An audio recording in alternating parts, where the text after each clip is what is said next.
Hi there. In this lecture, I want to look at the impact of AI on learning.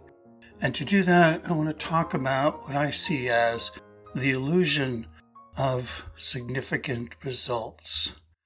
To begin with, what is this illusion of significant results? It's when we make something that has this outward appearance of having meaning and importance without actually supplying any real content. These IOSR things rely on the reviewers or readers' sense-making mechanisms. They create this outward shell of something that looks like, say, a term paper or an art project, but don't actually have any real substance. I have to intuit or invent that substance, assuming you had an actual intention when you made it. So the illusion of significant results is when we engage in a project without actually engaging in it. We make something without thought. We do something without really deeply engaging and participating in what is required from the work you've been assigned.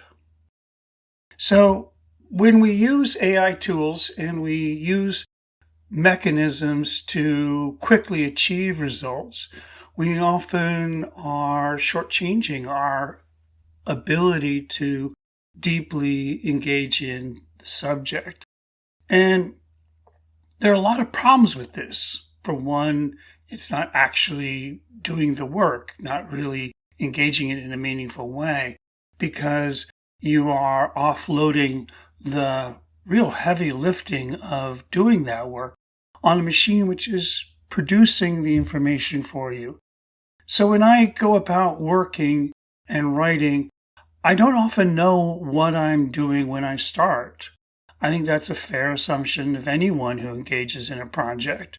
But through the process of writing, through the process of making, I come to understand what I'm doing. It's not like it's fully formed in my mind before I begin.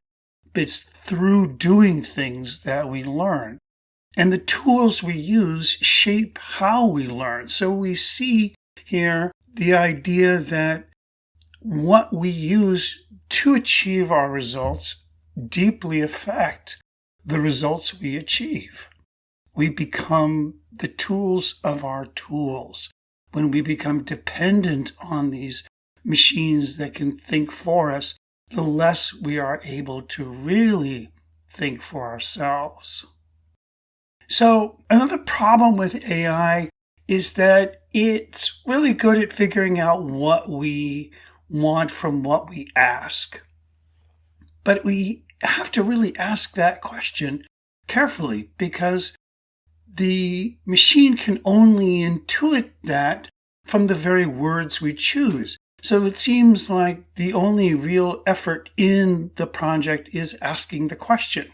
And this is actually a really complicated problem. Like I said before, so often when you go into a project, you're not exactly sure what you want or what your thinking is on a subject.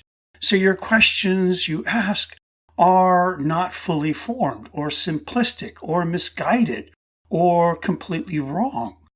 And so those questions only lead you to certain kinds of answers. And so this is a way in which, by sort of producing something that is generated in this manner, we find ourselves producing work which is really not to topic and not very significant.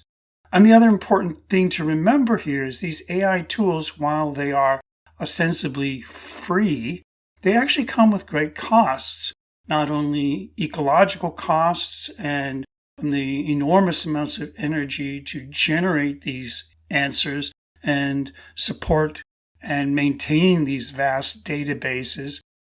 They also come with huge costs in the way in which these companies that are generating these tools are manipulating us in ways to think things that give value to them.